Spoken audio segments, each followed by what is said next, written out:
예, 비즈니스 애널리틱스 수강생 여러분 안녕하세요. 예, 담당 교수 안현철입니다.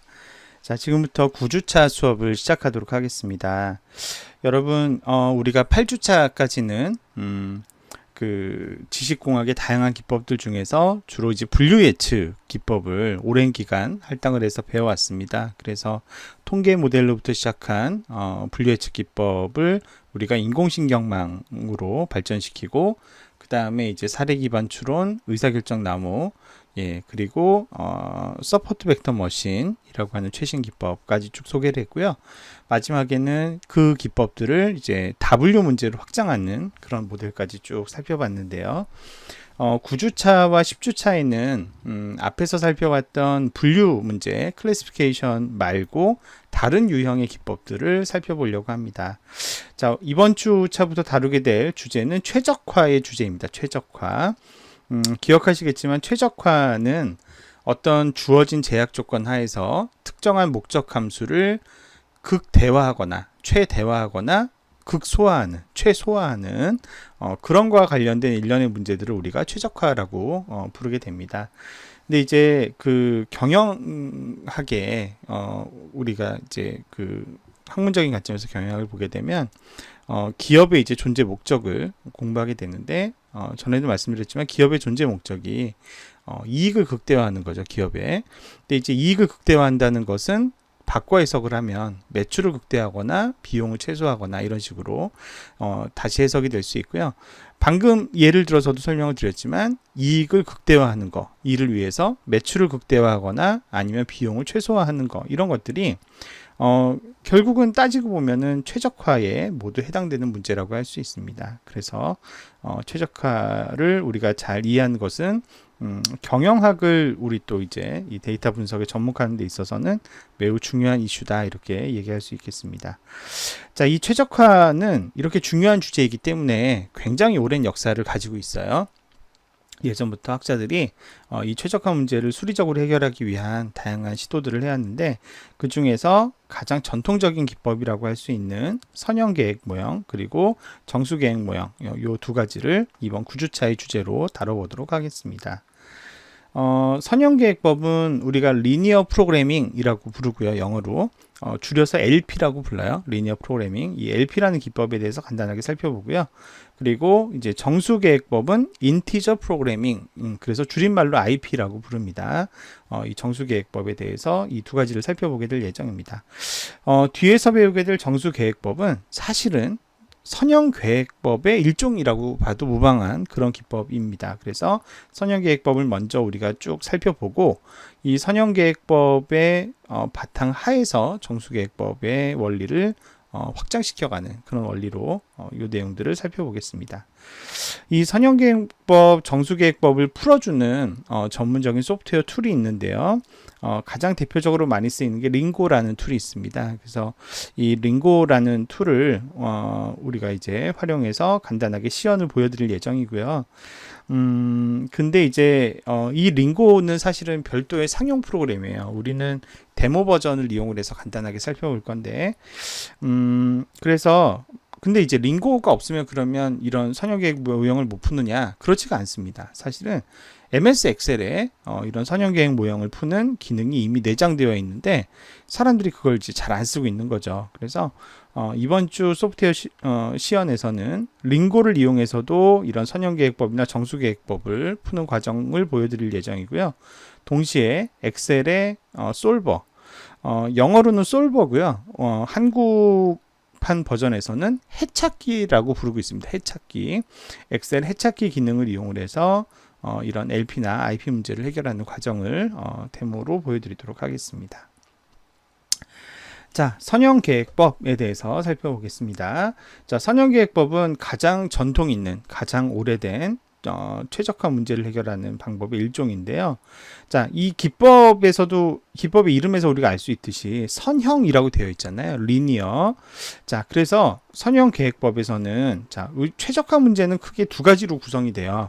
첫 번째는 제약 조건이 있고요. 두 번째는 이러한 제약 조건을 충족시키면서 최대화하거나 최소화할 어떤 대상이 되는 함수, 그 함수의 이름을 우리가 목적 함수라고 불러요. 영어로 objective function이라고 하는데, 이렇게 이제 constraint 제약 조건과 object function 목적 함수 이 두 가지를 정해야 되는데 선형 계획법은 목적 함수도 선형 함수여야 되고요. 예, 선형 함수의 의미는 여러분들 알고 계시죠? 예, y는 ax 플러스 b 할 때 x가 한 단위 늘어날 때마다 y가 일정하게 a 단위씩 늘어나는 걸 가정하는 게 선형을 가정하는 거죠. 목적 함수도 반드시 선형 함수여야 하고 그 다음에 이제 제약 조건도 예, 그 조건으로 거는 제약 조건도 모두 선형 조건으로만 되어 있을 때 그런 형태의 문제로 설계되어 있는 최적화 문제를 우리가 선형 계획법이라고 부르는 것이죠. 그래서 이제 선형을 강조하고 있습니다. 이름에서 리니어로. 이 선형 계획법은 바로 뒤에 소개할 정수계획법과 같은 확장된 응용 모형이 존재하는 그런 특징이 있습니다. 예를 한번 들어보겠습니다. 예를 자, 여기 보면 x1이라고 하는 게 있고 x2라고 하는 게 있는데 여러분들의 이해를 조금 쉽게 돕기 위해서 x1을 제가 새우깡이라고 하겠습니다. x2를 감자깡이라고 하겠습니다. 자, 나는 과자를 만드는 회사예요. 과자를 만드는 회사에서 지금 이제 공장을 운영하고 있는데 크게 두 개의 과자를 생산하고 있습니다. 하나는 새우깡이고 하나는 감자깡입니다. 자, 그런데 새우깡은 하나를 팔면 100원씩 벌 수가 있어요. 돈을 100원씩. 그런데 감자깡은 하나를 팔면 40원씩 벌 수가 있다고 합시다. 그러면 나는 뭘 목표로 할까요? 내가 이제 한정된 자원을 활용해서 새우깡도 생산할 수 있을 거고 감자깡도 생산할 수 있을 건데 아무튼 내가 갖고 있는 자원을 최대한 활용해서 나는 어떤 목표를 갖겠어요? 가장 많은 매출을 올리고 싶은 그런 목표를 갖겠죠. 그죠? 그런데 그러면 이제 내가 결정해야 되는 거는 새우깡을 그러면 몇 개 생산할지 감자깡을 몇 개 생산할지 주어진 제약 조건 하에서 그걸 이제 판단해야 될 텐데 아까도 말씀드렸지만 새우깡의 생산량을 우리가 x1이라고 하고 감자깡의 생산량을 x2라고 했을 때 새우깡은 하나 팔면 100원씩 버니까 100x1이 새우깡을 통해서 발생하는 매출액일 거고요.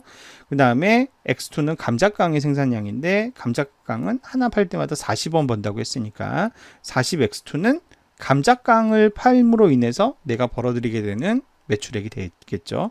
그래서 내가 벌 수 있는 총 매출액은 100x1 더하기 40x2 요게 내가 벌 수 있는 매출액의 산식이 됩니다. 이 매출액을 보통 기업들은 어떻게 하고 싶어요? 매출을 극대화하고 싶어요? 최소화하고 싶어요?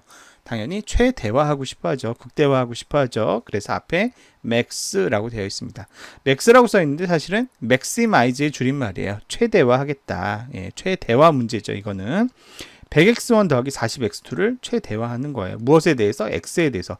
여기 표시되어 있는 x는 x1과 x2를 모두 포함한 x예요. 예, 이거 합쳐서 x라고 표현한 거라고 보시면 됩니다. 다시 한번 정리하면 결국은 최대 새우깡을 생산하는 양, 그 다음에 감자깡을 생산하는 양을 얼마로 했을 때 내 매출액이 최대가 될까를 찾고 싶다는 거를 이렇게 표현을 한 거죠. 자, 그런데 만약에 제약 조건이 전혀 없다고 칩시다. 제약 조건이 전혀 없다고 하면 어떻게 하면 매출액을 극대화할 수 있을까요? 새우깡을 무한정 막 생산하고, 그죠? 감자깡을 무한정 막 생산하면 내 매출액은 거기에 따라서 같이 무한대 값으로 막 늘어나게 될 거예요. 그죠? 그런데 현실적으로 그게 가능해요? 안 가능해요? 가능하지 않죠. 예, 왜 그렇죠? 우리가 공장을 운영할 때는 일단은 뭐가 한정되어 있어요. 그렇죠? 생산 그 공정도 한정이 있고, 그죠? 그 다음에 공장에서 일하는 인부도 한정이 돼 있죠. 그 사람들 1년 365일 다 일하는 거 아니죠. 또 어떤 한계가 있어요. 그죠? 보통 많은 경우에 원료의 재료의 한계가 있습니다. 여기서는 문제를 단순하기 위해서 예를 들어서 두 개의 재료가 있는데 내가 재료를 얼마만큼만 확보하고 있는 그 양에 제약이 있다고 한번 가정을 해보겠습니다. 예를 들면 기본적으로 과자를 만들려면 밀가루가 필요하잖아요. 그런데 새우깡은 한 봉지 만드는데 100g씩 밀가루가 필요하다고 합니다. 그리고 감자깡은 하나 만드는데 50g씩 밀가루가 필요하다고 가정을 해보죠. 그러면 나한테 필요로 되는 총 밀가루 소유량은 얼마겠습니까? 만약에 감자깡을 x1만큼 생산하고 죄송합니다. 새우깡을 X1만큼 생산하고 감자깡을 X2만큼 생산한다면 100X1 더하기 50X2가 소요되는 그러니까 X1하고 X2만큼 각각 새우깡과 감자깡을 생산하려고 할 때 내한테 필요로 되는 전체 밀가루의 소요량이죠. 그런데 내가 공장 옆에 창고를 봤더니 밀가루가 나한테 총 3,000 g밖에 없어요. 그러면 이 둘의 합은 항상 뭐보다는 같거나 작아야 돼요. 3,000보다는 작거나 같아야 되겠죠. 왜냐하면 내가 보유하고 있는 전체 총량이 최대값이 이거니까 이거보다는 작거나 같아야 될 거예요. 자, 그런데 새우깡에는 또 뭐가 들어가야 됩니까? 네, 새우깡이니까 이름이 새우도 들어가야 되겠죠. 예를 들면 어떤 새우 분말가루가 있는데 우리 회사의 새우 분말가루가 전체 뭐 100g밖에 없어요. 그런데 새우깡 한 봉지를 만드는데 예를 들어서 하나 만드는데 10g씩 든다. 그러면 10X1은 그러면 뭐보다 작거나 같아야 돼요. 내가 갖고 있는 새우의 총량인 100g보다는 작거나 같아야 된다. 이런 거죠. 그리고 우리가 생산을 마이너스 개를 생산할 수 있나요? 없나요? 예, 마이너스 개는 생산할 수가 없죠. 그러면 X1과 X2는 둘 다 뭐보다 크거나 같아야 된다? 0보다 크거나 같아야 된다. 자, 이렇게 이제 요 식을 여러분들이 좀 눈에 익게끔 이해를 하셔야 되는데 지금 보시는 요 식이 사실은 이런 최적화 문제를 수리적으로 모델링한 그런 식이 됩니다. 근데 이 식을 자세히 보시게 되면 X1이 하나 늘어날 때마다 전체 목적 함수는 100씩 일정하게 늘어나죠. 그죠? X2가 하나 늘어날 때마다 40씩 목적 함수가 일정하게 늘어나고 여기 나와 있는 제약식들도 전부 다 한 단위 늘어날 때마다 일정하게만 늘어나는 선형의 식들로 되어 있어요.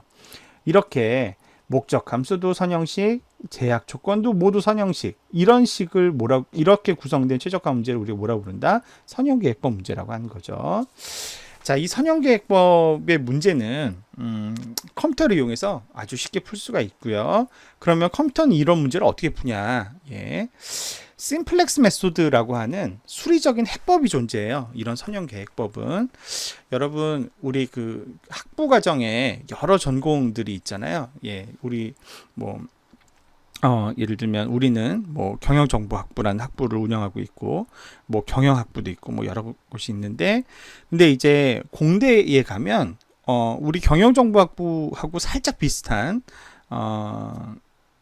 산업공학과라는 학과가 있어요. 그죠? 산업공학과, 산업공학과, 뭐 경영과학과 이런 데들이 있는데 보통 이제 공대에 소속되어 있고 거기에 가면 1학년 때, 학부 1, 2학년 때 기초를 배우는 수업 중에 Operations Research라고 하는 수업이 있어요. 줄여서 OR, 뭐 OR 개론 뭐 이런 식의 수업이 있는데 이 OR 개론 이런 수업에서 한 학기 동안 처음에 제일 자세하게 배우는 게 바로 이 선형계획법. 그리고 이 선형계획법을 수리적으로 해결하는 방법인 심플렉스 메소드에 대해서 상세하게 배우게 됩니다. 그런데 우리가 그거를 다 이해할 필요는 없을 것 같아요. 저희는 사실은 선형계획법을 아주 뭐 메인으로 다루려고 한 건 아니고 그래서 이제 심플렉스 메소드의 원리 그 자체를 같이 유도하고 뭐 이렇게 한 시간에도 해결될 수 있는 것도 아니고요. 설명하진 않겠지만 기본적인 원리만 잠시 후에 이제 그래프의 접근법을 이용을 해서 간단하게 여러분들에게 그 원리를 설명해 드리는 것으로 그렇게 진행을 하려고 합니다. 자, 어쨌거나 심플렉스 메소드라는 게 있고 그런 방법으로 수리적인 방법으로 최적계를 도출하는 것이 가능하다라는 건데요. 자, 뭔가 좀 그래프를 이용한 예제를 위해서 새로운 예제를 하나 가지고 왔습니다. 예제의 전체적인 구성은 굉장히 앞에서 봤던 새우깡, 감자깡 예제하고 대부분 다 비슷하게 생겼어요. 자, A라는 회사가 있습니다. A 회사가 X1이라는 제품, X2라는 제품 두 개를 판매하고 있습니다. X1 제품은 40불씩 하나 팔 때마다 40불씩 가격을 받을 수 있고요. X2 제품은 하나 팔 때마다 30불씩 가격을 받을 수 있어요. 그러면 A 회사의 총 매출액은 얼마가 될까요? 만약에 X1 제품의 전체 생산량을 X1이라고 하고 X2 제품의 전체 생산량을 X2라고 했을 때 A 회사가 벌 수 있는 매출액 총액은 어떻게 되죠? 40X1 더하기 30X2 달러가 되겠죠. 그렇죠. 그게 이제 매출액입니다. 매출액이니까 A 회사는 그 매출액을 최대화하고 싶어 할까요? 최소화하고 싶어 할까요? 당연히 최대화하고 싶겠죠. 자, 그런데 이거를 이제 매출을 극대화하는 방법은 X1 무제한 생산하고 X2를 무제한 생산하면 매출이 극대화되겠죠. 하지만 그렇게 할 수가 없겠죠. 왜냐하면 제약 조건이 있으니까. 아니나 다를까 X1, X2를 생산하는데 원료가 이번에는 2개가 아니라 3개가 소요되는데요. X1을 하나 제작할 때 A 원료는 1kg, B 원료는 4kg, C 원료는 9kg가 소요되고 X2를 하나 제작할 때는 A는 1kg, B가 8kg, C가 6kg가 소요되는데 현재 A 회사는 A를 총 180kg 갖고 있고 B를 1120kg 갖고 있고 C를 1440kg을 갖고 있대요. 자, 그러면 제약 조건 어떻게 돼요? 먼저 A라는 원료 관점에서 본다면 A 원료의 총 소비량은 얼마가 되죠? 1x1 더하기 1x2가 되는데 이거는 뭐보다 작거나 같아야 되겠어요? 내가 갖고 있는 A 원료 총량인 180kg보다는 작거나 같아야 되겠죠. 지금 그 산식이 여기 이렇게 나와 있는 겁니다. 그죠? 여기 이렇게 우리 이제 그 최대화하는 그 산식은 여기 이렇게 위에 맥스 G는 40x1 더하기 30x2 이렇게 나와 있는 게 목적 함수죠. 앞에서 얘기했던 매출액. 그리고 요 S.T. 이거는 subject to의 줄임말이에요. subject to. 뭐뭐에 이렇게 속해서 종속돼서 이런 의미니까 이거는 뭐뭐에 제약되어서 여기서부터 제약식이 나온다는 얘기예요. subject to의 첫 번째 제약식을 보면 1x1 더하기 1x2는 뭐보다 작거나 같아야 된다? 180보다 작거나 같아야 된다. 이건 이제 무슨 원료에 대한? A라는 원료에 대한 제약식이 되죠. B 원료도 같은 식으로 보게 되면 4x1 더하기 8x2는 뭐보다 작거나 같아야 돼요? 1120보다 작거나 같아야 되죠. C 원료 관점에서 제약식을 보게 되면 9x1 더하기 6x2는 뭐보다 작거나 같아야 돼요? C 원료의 총 보유량인 1440보다는 작거나 같아야 돼요. 자, 그런데 여기서 우리가 결정해야 될 의사결정 변수 X1의 생산량인 X1, X2의 생산량인 X2는 둘 다 반드시 뭐보다 크거나 같아야 돼요. 0보다는 크거나 같아야 돼요. 우리가 마이너스 개만큼을 생산할 수는 없죠. 음수로 생산할 수 없기 때문에 X1과 X2는 0보다 크거나 같다. 이런 이제 제약 조건이 있는 거죠. 보시면 목적 함수도 제약식도 모두 선형식으로 구성되어 있는 것을 확인할 수가 있습니다. 자, 이거를 그래프를 이용해서 접근하는 방법 이렇게 하는 겁니다. 자, 먼저 제약식을 그래프로 먼저 표현해 봅시다. 자, 첫 번째 제약식 x1 더하기 x2는 180보다 작거나 같다인데요. 지금 여기는 다행히도 의사결정 변수가 2개밖에 없잖아요. 2차원이죠. 그래서 보통 우리가 x축이라고 부르는 데를 x1을 놨고요. 우리가 보통 y축이라고 얘기하는 데를 x2라고 놨어요. 그랬을 때 요거를 한번 이 그래프상에 표현해 봅시다. x1 더하기 x2는 180보다 작거나 같아야 된다. 작거나 때문에 헷갈리니까 일단은 같다고 쳐봅시다. x1 더하기 x2가 180과 같다라는 선을, 같은 지점을 요 그래프상에 표현해 본다면, 자, x1이 0일 때 x2는 얼마가 될까요? 그러면 x1은 0일 때 x2는 180이 되겠죠. 0일 때 180, 요 점이 됩니다. 요 점. 요 점이 이렇게 되겠고요. 자, 그 다음에 거꾸로 x2가 0이면 x1은 얼마가 되죠? 그렇죠. 180이 되죠. 똑같이. 180, 0,180과 180,0. 요 두 점 사이를 이렇게 지나는 선이 x1 더하기 x2는 180과 같다라고 하는 조건을 만족하는 점들의 집합일 거예요. 그죠? 요게 이제 요 산식을 만족하는 점들의 집합인데, 지금 이거보다 같다 그랬어요? 작거나 같다 그랬어요? 작거나 같다 그랬죠. 그러면 요거보다 작으려면 요 밖으로 나가야지 될까요? 요 안쪽으로 들어와야 될까요? 한번 잘 생각해 보세요. 밖으로 나가면 180보다 큰 값이 되겠죠. 그죠? 안으로 들어와야 돼요. 그래서 우리가 1번 영역에 해당되는 값을 만약에 표현을 한다면, 자, 요 선이 지금 1번 산식인데, 요 1번 산식은 지금 같은 걸 나타내는 거잖아요. 같은 거를. 그런데 요거보다 안쪽으로 이렇게, 그죠? 안쪽으로 들어와야, 안쪽으로 들어와야, 제가 마우스로 그리니까 조금 자연스럽지 않은데요. 안쪽으로 들어와야 1번 조건을 만족하게 됩니다. 똑같은 원리로 2번식을 한번 만들어 보게 되면, 이것도 이제 작거나 같다로 헷갈리니까 일단 같다로 놓고 해봅시다. 4x1 더하기 8x2가 1120이다 라고 했을 때, 자, 만약에 x1이 0이다. x1이 0이다. 그러면 x2가 얼마가 될까요? x2는 1120을 8로 나눈 값이 되겠죠. 나누면 얼마가 나와요? 해보시면 140이 나옵니다. 그래서 0,140 요 점이 되겠죠. 요 점. 네, 요 점이 되고요. 자, 만약에 x2가 0이다. 그러면 x2가 0일 때 x1은 얼마가 될까요? x1은 1120을 4로 나눈 값이 되겠죠? 나누면 얼마예요? 예, 280이 나오죠. 그래서 280,0. 그래서 2번 제약식을 선으로 나타내면, 직선으로 나타내면 요게 이렇게 되는 겁니다. 요거. 그런데 이것도 요 직선은 같다를 만족하는 식이죠. 그런데 이건 같다가 아니라 같거나 작다잖아요. 그러니까 이것도 마찬가지 요거보다 안쪽으로 내려와야 되는 거죠. 안쪽으로 이렇게 안쪽으로 내려오는 영역이 2번 조건식을 만족하는 부분입니다. 영역이에요. 3번 제약식도 한번 보겠습니다. 3번 제약식. 똑같은 원리로 x1이 0일 때 x2는 얼마가 돼야지 9x1 더하기 6x2가 1440이 될까요? x2가 6분의 1440이면 그죠? x1이 0일 때 x2가 6분의 1440이면 이 조건을 만족하겠죠. 계산을 해보시면 6분의 1440은 240이 됩니다. 그래서 여기 이렇게 요 점이 되겠고요.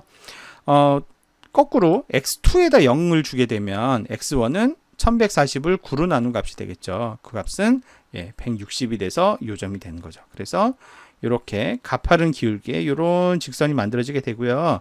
마찬가지 이것도 이 직선 위에 있는 게 아니라 이 직선보다 작거나 같은 거를 만족해야 되는 그런 상황인 것이고, 자, 그런데 이게 다가 아니죠.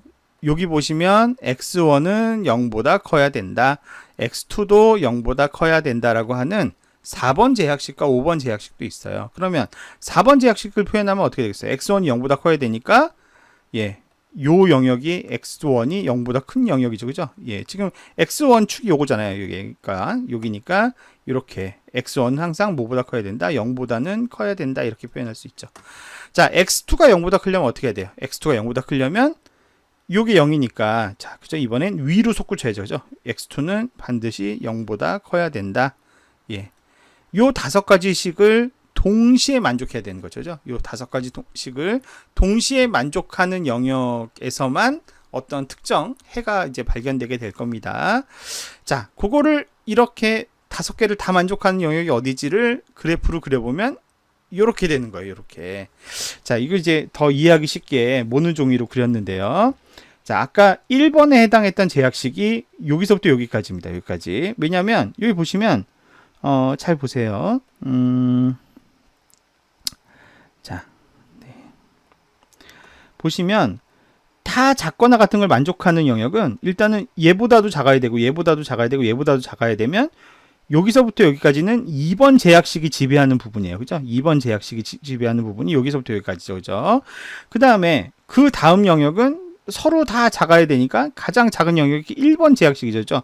1번 제약식보다 작아야 되는 여기서부터 여기까지는 1번 제약식이 지배하는 구간이죠. 그 다음에는 어때요? 3번 제약식이 가장 안쪽에 들어와 있죠. 그래서 이때는 3번 제약식이 지배하는 구간이죠. 그래서 여기는 2번 제약식이, 여기는 1번 제약식이, 여기는 3번 제약식이 지배하는 구간. 그 다음에 뭐라 그랬어요? x1은 0보다 크거나 같아야 된다고 했으니까 이 안쪽으로 들어와야 되고, 그 다음에 x2도 0보다 크다고 했으니까 여기도 이렇게 안쪽으로 들어와야 되는 거죠. 그걸 표시한 게 요거가 됩니다. 요거. 그래서 2번 영역, 1번 영역, 3번 영역 각자 영역이 있고요. 그 다음에 0보다 크고 0보다 크고 이거를 다 만족하는 부분은 이렇게 빗살을 친 영역. 요 영역이 아까 보셨던 5가지 제약 조건을 모두 만족하는 영역이에요. 이 영역을 우리가 뭐라고 부르느냐? 실행 가능 영역이라고 불러요. 실행 가능 영역. 실행 가능 영역의 의미는 최적해가 이 중에 어느 좌표가 최적해인지는 모르겠지만 최적해는 여기 있는 점들 어딘가 중에 하나다라는 게 실행 가능 영역의 의미입니다. 그러니까 최적해가 뭐 여기 있을 수도 있고 여기 있을 수도 있고 여기 있을 수도 있고 여기 있을 수도 있고 한데 아무튼 실행 가능 영역 안에 어딘가여야 하고 요 밖에서는 나올 수가 없다는 거죠. 자, 그런데 제가 아까 그 얘기했잖아요. 이게 수리적으로 해법이 존재한다고, 매우 효율적인 수리적 해법이 존재한다고 말씀드렸는데, 그 수리적 해법의 원리가 뭐냐면, 그게 이제 심플렉스 메소드라는 방법이라고 그랬죠. 그 심플렉스 메소드의 원리가 뭐냐면 수학적으로 증명을 할 수가 있는데, 요 실행 가능 영역이 이렇게 볼록한 밖으로 튀어나와 있는 모양 이라고 했을 때 최적해는 최적혜는 실행 가능 영역의 요 꼭지점, 여기 보면 A라는 꼭지점도 있고 또 어디에도 있어요. B라는 꼭지점도 있고 또 어디 있어요? C라는 꼭지점이 있고 여기 D라는 꼭지점이 있고 여기 0,0 여기도 있죠. 이 꼭지점 중에 하나가 반드시 최적혜가 된다라는 것을 수학적으로 입증할 수가 있어요. 예, 그래서 심플렉스 메소드가 별게 아니고 사실은 제약식들이 서로 만나는 요 꼭지점을 찾아요. 꼭지점을 찾은 다음에 이 꼭지점들 중에서 가장 최적의 해를 효율적으로 찾아주는 그런 이제 원리를 심플렉스 메소드가 가지고 있죠. 하여튼 대략 이런 원리이고, 그래서 실행 가능 영역과 실행 가능 해가 있는데, 자, 근데 우리는 목적 함수를 알고 있어요. 예, 목적식이 이렇게 생겼죠. g는 40x1 더하기 30x2라는 목적식이 있습니다. 그런데 지금 이거 우리가 보면 x1을 x처럼 지금 이해하고 있고 x2를 우리 2차원의 y처럼 이해하고 있잖아요. 그러면 여기에다가 이거를 그래프처럼 그리려면 일단은 이 g를 어떤 상수라고 가정을 해봅시다. 어떤 하나의 상수라고 가정을 해보고 이거를 이제 그래프를 보다 명확하게 그리기 위해서 x2로 이 식을 정리해 보는 거예요. 그러면 이 식을 정리해 보면 이렇게 바뀌어지죠. x2는 마이너스 3분의 4x1 더하기 30분의 1 z로 이렇게 식을 변환시킬 수가 있습니다. 그러면 요건 이제 무슨 의미예요? x1이 한 단위 증가할 때마다 x2는 어떻게 돼요? 마이너스 4분의 3씩 일정한 비율로 감소하는 거죠. 이 마이너스 3분의 4가 뭐가 되는 거예요? 그죠? 요 직선의 기울기가 되는 거죠. 옆에 그림을 보시면 지금 요 빨간색 직선이 있는데 이 빨간색 직선이 정확하게 기울기가 마이너스 3분의 4인 직선이에요. 그러면 자 보세요. 우리는 지금 뭘 최대화하고 싶어요? z를 최대화하고 싶죠. g를. 근데 이 g는 보니까 30분의 1 g가 뭐예요? x1이 0일 때 x2의 값. 즉 절편인 거예요. 절편. x1이 0일 때 x2가 갖는 값. 그러니까 자 만약에 A점을 지나는 방향으로 이렇게 빨간 선이 나왔다. 그러면 30분의 1 z가 140밖에 안 되는 거죠. 만약에 B점을 지나게끔 이렇게 두 번째 빨간 선이 이렇게 나왔다면 얘는 30분의 1 z가 여기서 만나게 되는 거죠. 요점에서. 자, 만약에 C점을 지나면 어떻게 될까요? C점을 지날 때는 220가 만나는데 여기를 이렇게 지나면서 가장 30분의 1 z 값이 커지죠. 여기 D에 대해서는 따로 안 그렸지만 D는 D를 지나게끔 그리게 되면 어떻게 되겠어요?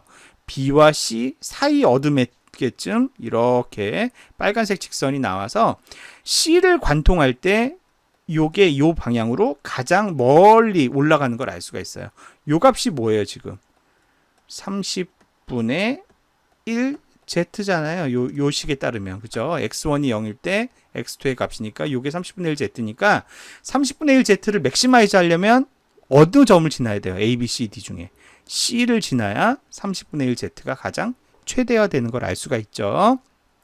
그래서 최적혜는 x1을 120개를 생산하고 그 다음에 x2를 60개를 생산할 때 매출액이 가장 최대가 되는구나, 이거를 알 수가 있는 건데, 말씀드렸지만 매번 모든 문제를 이렇게 그래프를 그려가지고 기울기 따져가지고 이렇게 그리려면 이게 간단하겠습니까? 간단하지 않겠습니까?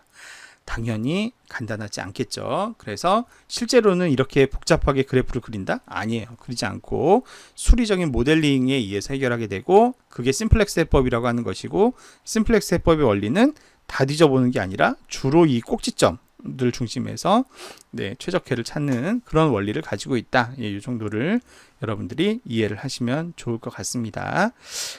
그래서 이제 선형 계획 모형은 심플렉스 메소드라는 해법이 있어서 간단하게 우리가 최적혜를 찾을 수 있는 그런 장점이 있다라는 것을 방금 이제 말씀을 드렸죠. 자, 그런데 이 선형 계획 모형이 많은 점에서 또 한계점을 노출하고 있습니다. 자, 일단 첫 번째, 이거는 뭐 선형 계획 모형이 아니라 다른 모형에도 다 이제 마찬가지긴 한데, 지금 보면 여기 우리가 살펴본 산식들을 보면 x1은 하나 팔 때마다 무조건 $40, x2는 하나 팔 때마다 $30씩 우리에게 매출을 안겨준다, 이렇게 가정을 했잖아요. 예, 그런데 실제로 그런가요? 기업이 물건을 팔 때 희망 소비자 가격을 정하면 그 가격대로만 팔 수 있나요? 예, 실제로 그렇지 않죠. 어떤 때는 뭐 원 플러스 원을 할 때도 있고 어떤 때는 뭐 30% 할인을 할 수도 있고 이게 확률적으로 변하죠. 그죠? 이 값들이 고정된 값들이 아니라 대부분 확률적으로 변할 수 있는 값들이 많아요. 그죠? 원료의 소비량도 마찬가지죠. 어떻게 늘 일정하게 1kg씩 들어간다고 가정할 수 있겠어요. 어떤 원료는 어떤 달은 더 많이 들어갈 날도 있고 어떤 달은 조금 들어간 날도 있고 이럴 수도 있죠. 이렇게 제약 조건에 들어가는 다양한 값들이 사실은 확률적인 그런 상황이 될 수도 있는데 그런 상황에서는 LP를 사용할 수 없다는 것이 한계이죠. 근데 이거는 LP뿐만이 아니라 다른 모델들에서도 대부분 이런 한계들은 많이 경험하기 노출되게 됩니다. 이 한계보다 더 결정적인 한계는 이 부분이에요. 이 부분. 목적 함수와 제약식 모두 반드시 선형의 관계를 가정하고 있다는 게 문제죠. 이거는 대단히 비현실적인 가정인 겁니다. 비현실적인 가정. 우리가 살아가는 현실 세계 문제들 중에서 선형으로만 이렇게 구성된 문제, 그래서 선형 계획법으로 푼 최적화가 바로 적용될 수 있는 그런 상황은 글쎄요, 지구상에 있는 문제들 중에 뭐 한 3%도 채 안 된다는, 그러니까 뭐 대부분 97% 이상 대부분의 문제들은 선형 문식으로만은 해결이 될 수 없는 그런 세상을 우리가 살고 있는 거죠.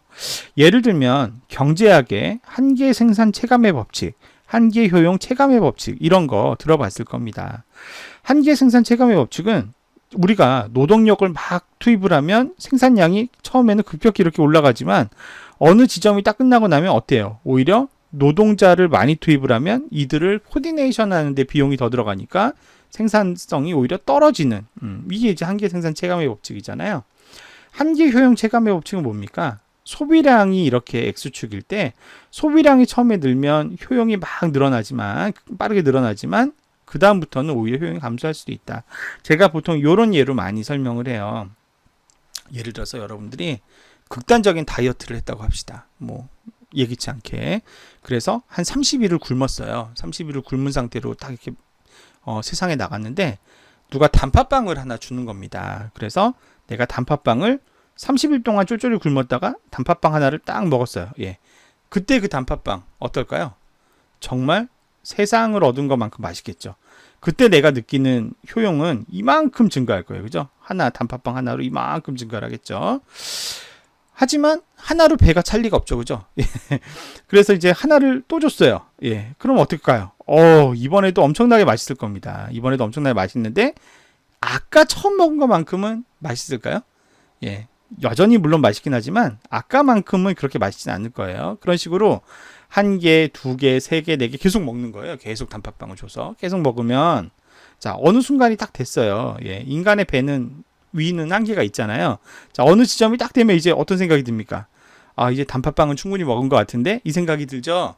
그런데 나는 단팥빵을 그만 먹고 싶은 시점이 됐는데 계속 단팥빵을 줘요. 그럼 어떻게 됩니까? 그때부터 고문이죠. 효용이 감소하게 되겠죠. 요 그래프 지금 소비량과 효용 간의 관계 선형이에요, 비선형이에요? 완전히 비선형이죠. 노동 투입과 생산과의 관계도 완전히 비선형입니다. 그래서 LP의 가장 큰 한계점은 목적 함수와 제약식을 모두 선형으로 가정하고 있다는 게 굉장히 비현실적이라는 것이 또 하나의 단점이 됩니다. 자, 그렇다면 비선형적인 제약식이나 비선형적인 관계가 들어가 있어도 목적 함수에 반영이 돼 있어도 그런 문제에 대해서도 최적화를 해야 될 수요가 굉장히 많단 말이에요. 세상에 존재하는 문제 중에 90% 이상은 전부 다 그런 문제란 말이에요. 그런 문제는 어떻게 풀어야 될까요? 수학자들이 굉장히 그걸 풀어보려고 열심히 모델링도 해보고 노력을 했겠지만 세상에 존재하는 비선형식은 너무나 다양하기 때문에 아까 소개해드렸던 심플렉스 메소드 같은 수리적인 깔끔한 해결 모델, 이런 거는 애시당초 존재할 수가 없어요. 비선형 문제에 대해서는 아주 특수한 비선형 문제 몇 군데가 아니고는 수리적인 모형으로 해결 가능한 비선형 문제는 사실상 많지 않다. 거의 없다.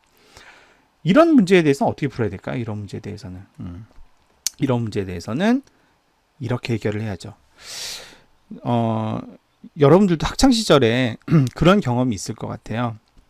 저도 비슷한 경험이 있는데, 예를 들면 고등학교 때 배우는 수학 시험 보면 수학 시험 문제 되게 어렵지 않나요? 그죠? 그나마 객관식 문제는 모르면 1, 2, 3, 4, 5번 중에 하나 찍기라도 하는데 주관식 문제가 나오면 정말 암담하죠, 그죠? 예, 주관식 문제는 알면 풀고 모르면 못 풀고 이런 식으로 합니다. 근데 혹시 이런 경험 없으셨어요? 수학 시험을 보는데 주관식을 이제 푸는 거죠. 막 풀었어요. 열심히 풀어서 내가 풀 수 있는 문제는 다 풀었어요. 예, 내가 풀 수 있는 문제는 다 풀고 모르는 문제 별표 치고 이렇게 해가지고 다 풀었는데 시험 끝나고 나서 시간을 딱 봤더니 시험 종료 시간까지 시간이 너무 많이 남은 거예요. 내가 실력으로 풀 수 있는 문제는 다 풀었는데, 예, 다 풀었는데 시간이 너무 많이 남았어요. 근데 왜 우리가 주관식 문제, 수학 주관식 문제 고등학교 때 보다 보면 그런 류의 문제가 많아요. 어떤 복잡한 관계식을 하나 딱 주고 이 식을 만족시키는 x의 값을 찾아라. 이런 문제 많이 나오죠, 그죠? 예.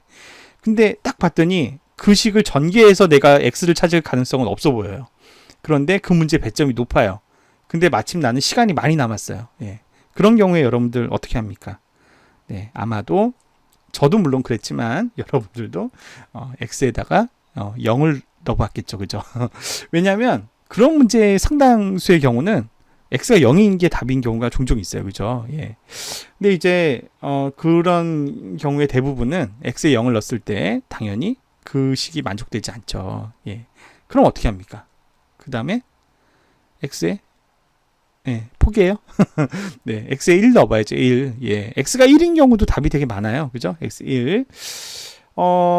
그래도 안 되면, 네, 2를 넣어볼 수도 있고, 3을 넣어볼 수도 있고, 이렇게, 하나하나 다 넣어보는, 소위 얘기하는 노가다 방법을 한번 해보죠. 시간이 많이 남았으니까, 나한테는. 예, 그 문제를 꼭 풀어야겠고, 시간이 나오면 하나하나 넣어보는 방법을 택해보죠. 그죠? 네.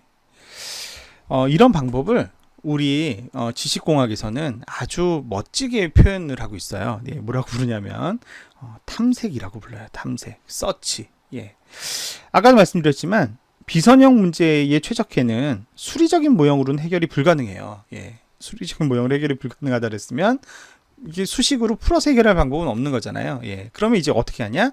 예, 우리 마치 고등학교 때 수학 문제 모르는 답 하나하나 대입해 가면서 찾았던 것처럼 탐색의 방법을 쓴다는 거죠. 탐색을. 예. 그런데 이 탐색을 하는 데 있어서 고수와 하수의 차이가 있어요. 예. 고수들은 이렇게 한단 말이에요.